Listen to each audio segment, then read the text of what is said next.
Well, I think our last speaker today really needs no introduction to most of you. You already know all about his presidential campaigns and his time as member of Congress. I would just throw this out. When I think back on the political career of Ron Paul, I think his two great accomplishments are this. One, the Giuliani moment, bringing the issue of war and peace back to the forefront and reclaiming it not as an issue somehow of the left. There's nothing more important than war and peace, and I think for that alone, he deserves a huge debt of gratitude. The second thing he did was he took what used to be a boring, wonkish back burner issue known as monetary policy, and he brought it to the forefront. And now thousands, if not millions of Americans, because of Ron Paul, are aware of the Fed and the great evil of our time, central banking. In addition to that, he found some time to apparently deliver a few babies along the road. Dr. Ron Paul. Thank you.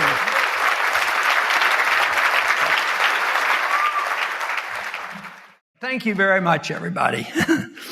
So I would like to start off by talking about the subject. And the subject, of course, is secession and nullification, the breaking up of government. And the good news is it's going to happen. Amen. It's happening. And it's not going to be because there will be enough people in the U.S. Congress to legislate it. It won't happen. It'll be de facto. You know, you'll have a gold standard when the paper standard fails, and we're getting awfully close to that. And people will have to resort to taking care of themselves. So when conditions break down, there's going to be an alternative. And I think that's what we're witnessing. I think the 20th century has been a fantastic century to prove so many things that went badly. For instance, Nazism and communism and fascism. Total failure. I mean, who's going to get up and talk and say, okay, let's start a communist system? Well, they could have talked to Mises in 1912. He'd have told them it wasn't going to work anyway. But they tried it out. They had the experimentation with it, and they killed millions of people, and there's a total failure. And the evidence is out there. So this to me is, we've seen this happen. To me, this is very, very good news.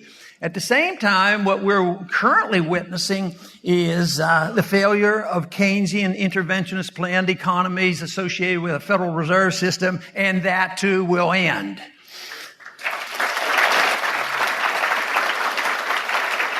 So I think we live in an age which I consider an end of an era that has made all these trials and tribulations. And I see it historically over a longer period of time, because I think tyranny has been around a long time. A lot of times when they will criticize me or people like you who believe in liberty, you want to go back to the dark ages. They want to regress. And it's exactly the opposite.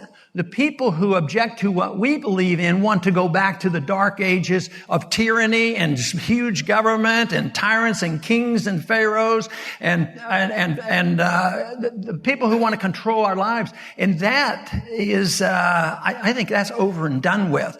And today we see so many non-government entities that have gained control. One example I see today that I think is so dramatic. We have now the biggest concern of the whole world is ISIS. Well, where do they live? What country are they from? Do they own the Soviet Empire now or what? Well, they got a hunk of land over there, but all of a sudden ISIS is the biggest threat to all the world. And we have to do whatever is necessary. And here ISIS is centrally located around that area of Iraq and Syria. And they have a few thousand people involved, and they are ruthless and terrible, terrible people. But at the same time, if you look at around that area, you have nuclear weapons all over the place.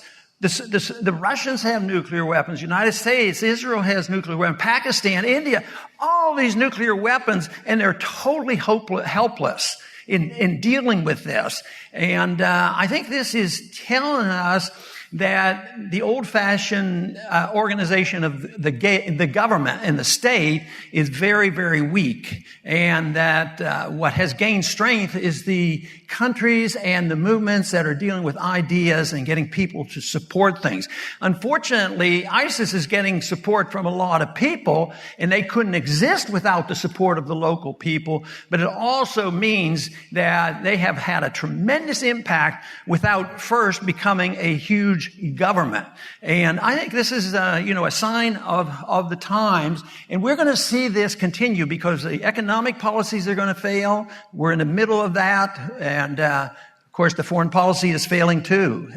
Right now, the United States policy has decided, yes, we have to get them. We have to get these guys, and we have to have this war on terrorism. But we don't want to get hurt, and somebody we'll get other people. That's the change in policy. Bush was willing to send hundreds of thousands of people over there and kill hundreds of thousands, if not millions of people to solve this problem. It was a total failure. So now, we'll use other people. They have to cooperate and participate. I predict that policy is not going to work unless we can combat the ideology that motivates the radicals, the ISIS. There can't be a victory. But the whole thing is it's understanding the relationship of those who want to and do commit terrorist type of activities and who do make attempts to come here to kill Americans and kill Americans wherever they can go. And Jeff mentioned about the Giuliani moment, and I'll tell you what, as the years have gone on, to me personally, it becomes more and more significant of trying to understand this, because right now we've had this debate in the public, and I was in the middle of some of that about what was going on in France and the individuals that were killed, and all of a sudden, they're trying to figure out why. Well, it can't be foreign policy, and it's crucial that it's not foreign policy, because it blows their whole cover for everything they've done for maybe 20 or 30 years in the Middle East, if not longer. It's all justified because they're mean, nasty terrorists who want to kill us because we're free and because we're prosperous. That has to be proven as an absolute lie, or we cannot win this fight.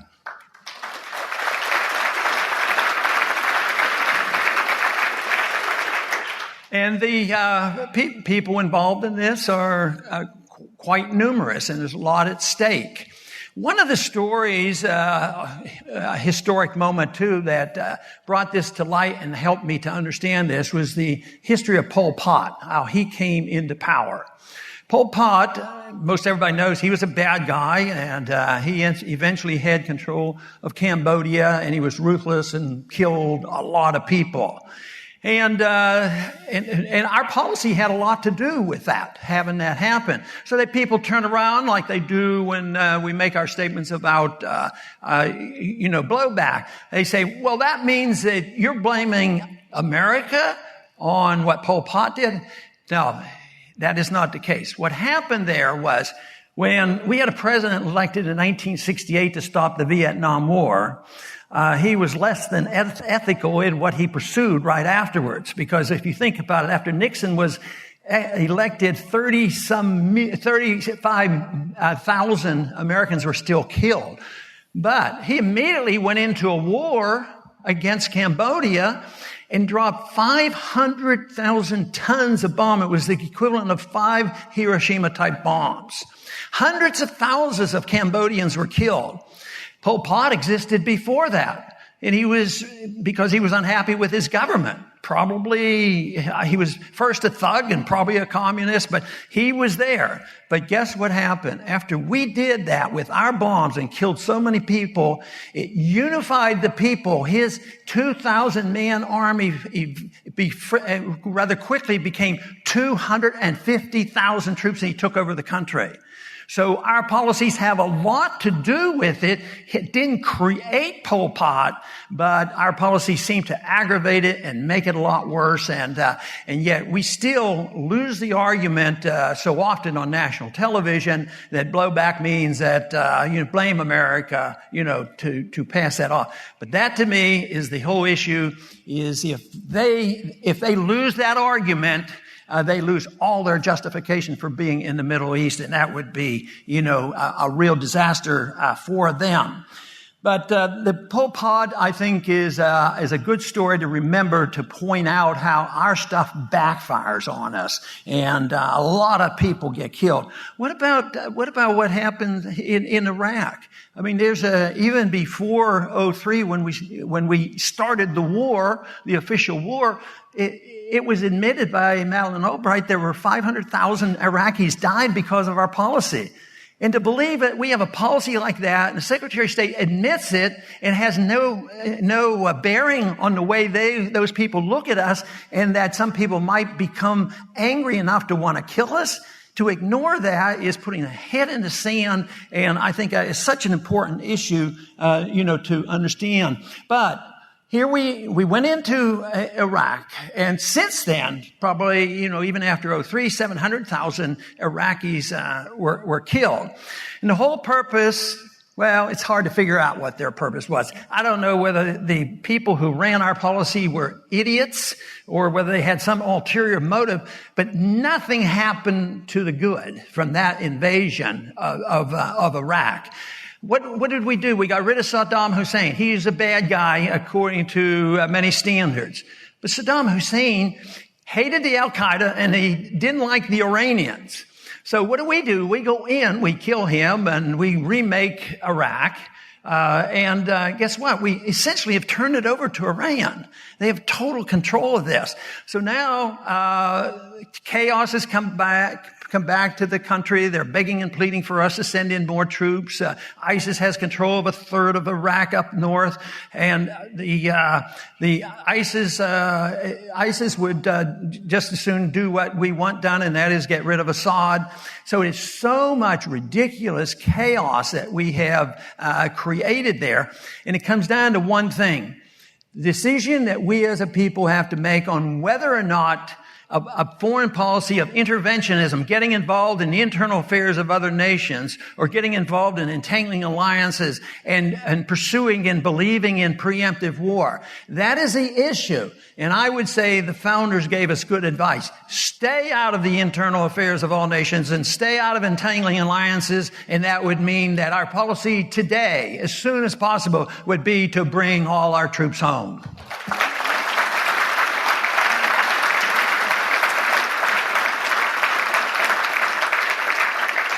The global war on terrorism is a hot issue, because if you're not super for it, then you're un-American. But the global war on terrorism has been going on for a good while now, and we find out that just recently there's a turnover in leadership in Saudi Arabia, and those are our best friends over there, and yet they're the ones who practice Wahhabism and Shia laws. They have performed many more beheadings in Saudi Arabia than the ISIS do, but you never hear anything of it. Now with the death of the king, we're talking about, isn't it wonderful? He was our best friend. He was modern. He moved the country in the right direction. And nobody asked one thing about human rights. We're the decision makers about who practices human rights or not. So we failed to notice, at least not many people talk about it, that when it came to 9/11, 15 out of the 19 hijackers, where'd they come from? From Saudi Arabia. And we're supposed to believe this. Unfortunately, all this mess depends on the propagandists, and that's where it's very, very tough. But it's also the place where we're making inroads because there's more than 3 major networks on television. There's a lot of people outside of the 3 majors that are available, whether it's the internet or whatever, that a lot of people are waking up, especially the young people of this country, said, it's enough of this killing. It's time we change our foreign policy.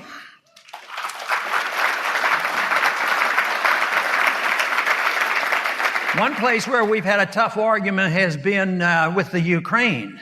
Because I criticize our position there, participating in the coup that took place. They throw out the accusation, Ron Paul, and those who believe this way, that you are supporters of Putin, that you're defending Putin and everything he ever did from 50 years ago, which is absolutely not true. But if we don't look at the truth, then we fail to understand what's happening. But, the one of the most remarkable phone conversations overheard, and I'm sure the NSA had the phone conversation, but you can be sure they didn't turn it over to us. And that was the phone conversation between Victoria Nugent and also Jeffrey Pyatt. And they had this conversation about how they were planning the coup, who they were going to put in place. It was so blatant. And then they, lie through their teeth every day and say, we had nothing to do with it. It was all the Russians' fault, and they did this, and they did that. And yet we have an assistant secretary of state for Europe, along with the ambassador to Ukraine, talking on the telephone, planning the coup, and I don't think it made too many major network programs on television. It just isn't there. And they're still in those positions. They're still important people in the administration. But this is just a further problem that we have to sort out this truth so that we can get enough people in this country to say, let's just stay out of these messes. But the propaganda is built up. You have to hate the enemy because that is the only way you can get young people to fight or countries to support war, is you have to dehumanize the enemy. And that is one of the biggest efforts that is done by governments, all governments, especially our government. We have to, hate those individuals in order to go out and fly 6,000 miles away and start bombing people that never attacked us, and we have never seen bomb and kill as many as we can. So, I have argued the case that there's no reason why we can't move in a better direction. The failure of the economic system, the failure of the foreign policy. Why can't civilization advance? Advance in the understanding of peace. You say, there's going to be wars and rumors of wars forever and ever, and that's the way it's been. But why is it that it has to be that way? I mean, the history of freedom, matter of fact, recorded history, isn't all that old. And if you look at the history of freedom, it's just hundreds of years old. And we have our ups and downs, but generally it's better understood now than it was thousands of years ago. So there's this effort to understand and move in this direction, but so many people don't quite understand the importance of what we do. So I believe if you took technology and instead of using it to advance the weapons of war, take technology and advance the ability to promote peace and understanding. That is what we really need. And I think the tools are there. I think the internet and the technology is there to spread a different message. You say, no, still impossible. There's always going to be mean, nasty people. And I agree. There always will be. And there's always going to be criminals and a lot of violence. So I still think that technology, made great progress, especially in the last couple hundred years. I'm talking to my dad when I was a small person. My dad, delivered milk in a horse and buggy. He remembers the first automobile and the first airplane. And that's just a short while ago. And there was a time when maybe 50 years before he was born, if somebody would said, we're going to be driving these cars and we're going to be flying these airplanes and we're going to land on the moon, there's no way.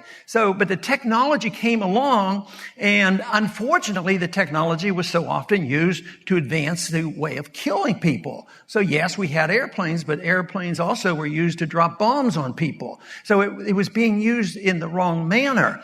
But I just think that period of time can end, that we can change that we can change the human condition where we think about peace. And for that reason, I've been fascinated with looking at some of the stories about the conflict between war and peace when it comes to the enemies fighting each other. And of course, most of us have heard and know the story about the Christmas truce in World War I. At the beginning of World War I, it broke out, and the German soldiers and the British soldiers got together, and they had no stomach for all this. They started singing Christmas carols. They called a truce, and some places it lasted several days. They exchanged presents and Christmas trees. And the tragedy was that after several days, the authorities came and said, you better get back to killing. And they were forced them back into killing. But the natural tendency was for the soldiers not to fight. And I remember so clearly my grandmother telling me, who was from, the family was from Germany, and I was less than 10, because I was 10 when the war was over. I would go and ask her, why is this happening? You have me saying prayers for my aunts that live in Germany, that they survive. At the same time, we have a cousin in prison in Germany, and she says, Ronnie, she says, you know what it is? She says, the people don't want war. It's the governments that want war.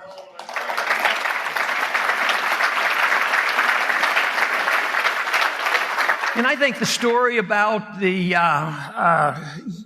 Christmas truce in World War I, that was the beginning of World War I. But there's another story that I came across I found fascinating. And this is a story in World War II.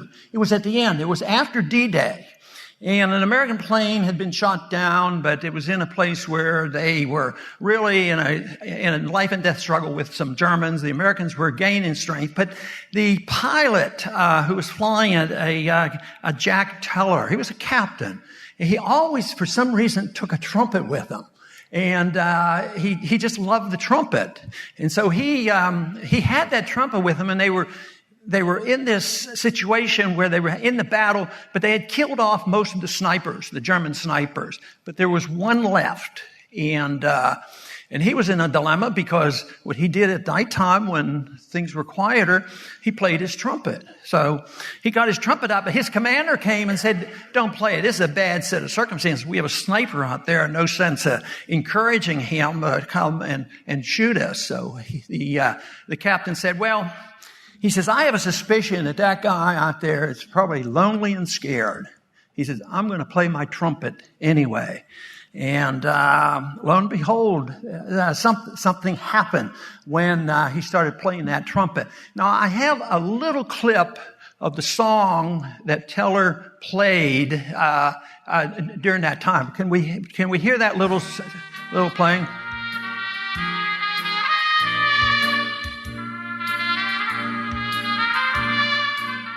That to me, I love trumpets, and these circumstances were very special and different. And the trumpet player played that, and there was no more shooting. And the next day, the German sniper walked into the American camp and surrendered. And they got him prepared to take him off to a prisoner of war camp in England. And he said, well, before I go, can I meet the person that played the trumpet?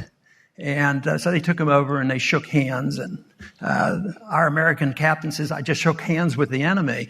And he found out that he was 19 years old, and he said that he was scared to death. And he says, I heard that song, and it made me think about my fiance, my mother and father. And he says, I could not shoot another shot. And I just think that is remarkable. I just think that There's no reason why we can't have more of that, getting to the people who have to do the killing and reject the notion and the propaganda of our governments. And that would mean that we have to take the power and authority away from the government to wage war. That's where the problem is. The only country in the world today that I think even comes slightly close to this, because they don't have an executive branch of government, are the Swiss. They can't go to war like this, and they haven't been in war in a couple hundred years. So we need to take the authority away from the government. Even the law that prohibits them from going to war like we have, you can't go to war unless the people support the war, it doesn't work. So someday what we need to do, and if that doesn't work, we need to build up enough enthusiasm and determination and belief that those individuals who are required or drafted or bribed into going off and fighting the senseless war, that they just refuse to go.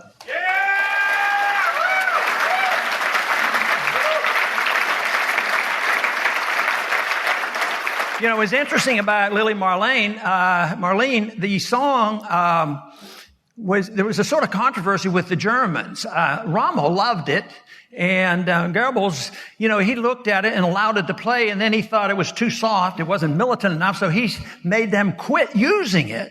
And the German soldiers rebelled. They wanted to hear that song. Everybody loved that song. It must have given them some peace. And so it was put back on the radio. The German soldiers could hear the song, and they could play it. But the interesting thing is that the Americans love the song too. So yes, it's the government. It's not the people. It's not the soldiers that make the war. It's the governments that do. So there's so much harm and injury in this country created by this propaganda by people who think that war is the answers. And I keep trying to figure out, we do know that many on our side doing the things we don't want them to do, I believe there's some evil motivation among some. But I also think there's a lot of ignorance and a lot of them fall for the propaganda. Young people who go, because I've been there.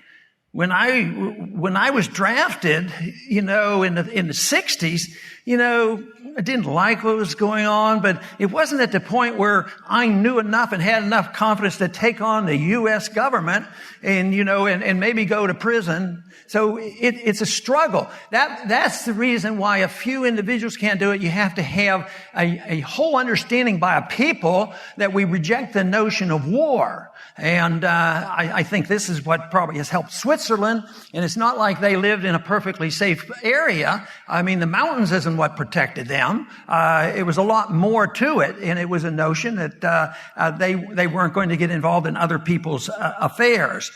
But, our concern, of course, is based on our concept of liberty. And I'm convinced that we can solve so many of our problems, whether they're economics or foreign policy, by just a better understanding of liberty. I believe our founders understood this, and that it's an individual thing. It's not a collective thing. And that's where I am so hopeful. I speak to a lot of young people groups and a lot of college campuses, and there's a lot of enthusiasm, whether it's the Federal Reserve or whether it's non-interventionist foreign policy. So it's out there. But if they don't hear that there's enough support, of course they won't feel strong enough to resist. But people must understand exactly what it is. And liberty is something governments can't give us. It comes from our Creator, comes in a natural way, and everybody has to be treated the same. And you say, well, does that mean you believe in perfect equality? No. Perfect and equal justice under the law, and you don't deal with people as a collective. You don't reward people or punish people because they belong to a group. There's only one group that I'm interested in. That is you as an individual to have your rights protected, and you have the responsibility of taking care of yourself and have the right to keep the fruits of your labor. That's what we need.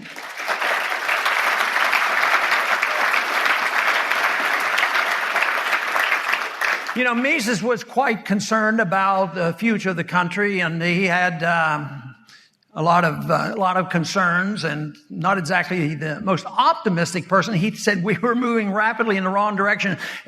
Socialism was very bad, but interventionism would lead to fascism. So he had a lot of concerns, but he also had some good advice. He says that for the flowering of the human spirit to be achieved, what you first have to have are individuals who are willing to understand and write and study ideas and theories and come up with them and write them down. Be the intellectual like Tom Woods, who knows how to write this stuff down. You have to have these ideas. You have to have organizations like the Mises Institute, like what Lou's been doing for many, many decades, and the work Jeff has done, and so many others here in the audience. Those ideas have to be put down there. But eventually what you need, and I put myself more in this category, is take these ideas and explain them, understand them first, and then explain them. And he uses the word palatable, because these ideas have to be made palatable to the American people, to all the people. Because if it's a fancy theory and it's hard to understand, it's not going to do as much good. So eventually you have a large number of people making them palatable. Everybody has a responsibility for that, is to know and understand and spread a message. Just by being here means you're interested in spreading a message. And that's certainly what Lou's been working so hard on, and getting professors to learn about this and talk to their students. So this is where the progress has been made, and I am that is the area where I'm the most optimistic.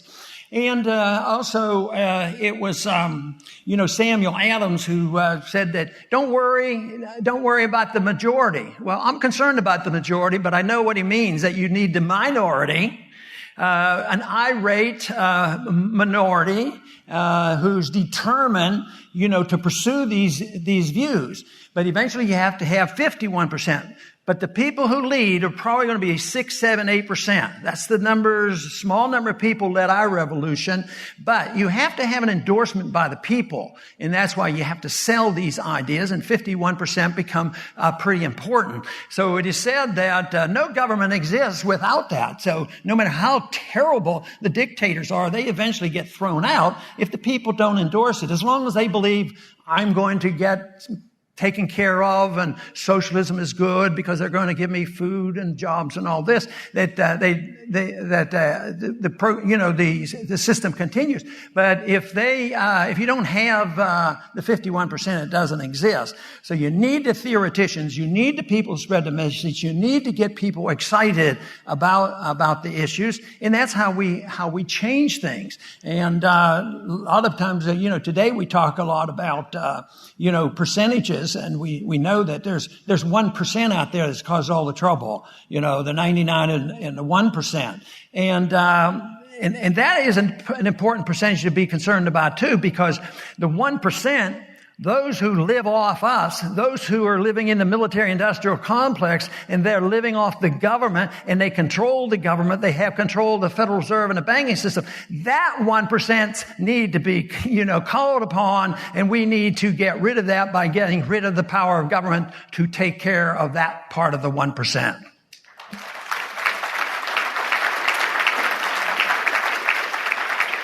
But the other part, we shouldn't put them together. That's the people who are wealthy, because we make them wealthy, because we buy their products, because they give us a good product, and they make a lot of money. Making a lot of money should be an incentive. It shouldn't be something you penalize. And that's the one problem we have with the far left. They want to penalize it, but they can't separate these two. Everybody's just thrown together. And they don't ask the question, well, how did you earn your money? Well, what we do is, if you had a free society and limited government, there wouldn't be anybody living off anybody else. The government would be so limited, they would not have this power to redistribute wealth and control the whole system. And yet it's coming to an end. The Fed is going to end. There's going to be a de facto secession movement going on. The states are going to refuse to listen to some of the laws. We've seen tremendous success already with states saying to the federal government, we're not going to listen to you anymore about the drug laws, and they're getting out of it. And I think that American people are waking up to that. And so as far as I'm concerned, the more the merrier. But freedom to me is the answer. And if you understand what liberty is all about, like I mentioned before, liberty should bring us all together. It should bring us together. It should solve the problem of conflict between races and class and religions and everything else. But if you understand liberty, it means everybody should come together to defend liberty, and then understand that what you do with your liberty and what you do with your liberty may be 100% different. In religion, we understand it. We understand that some people have different views, and as long as they're not hurting other people, and some refuse to even believe in religion, well, in a society that respects liberty, people still come together and fight for the cause of liberty. And of course, that means that it would be a society would be much peaceful within, but it would also be a society that would, have a different foreign policy and a different foreign policy, a different type of government. You wouldn't permit governments to have all this power and authority over other people. So I rather am pretty high on the issue of liberty, and I'm pretty low on the idea of governments are the problem in just so many things that I see. And I also believe that if the people wake up, not only would we have a more prosperous economy, but we would have a happier people, and we certainly would have a lot less war. Thank you very much. Glad to be with you today.